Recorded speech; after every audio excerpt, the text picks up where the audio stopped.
Welcome to the last breakfast. Please enjoy the video. You start by selecting the right image and getting your device ready. Pick a 1080 x 1920 or a size that matches your keyboard layout so scaling keeps keys visible.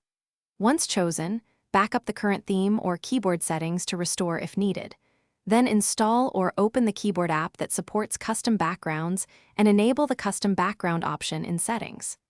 Now tap Add Image, grant storage permission when prompted, and import your chosen wallpaper to begin position. Once the image loads, you position and fine-tune it for legibility. Use cropping to keep the main subject behind the keyboard center and avoid busy edges that conflict with key legends.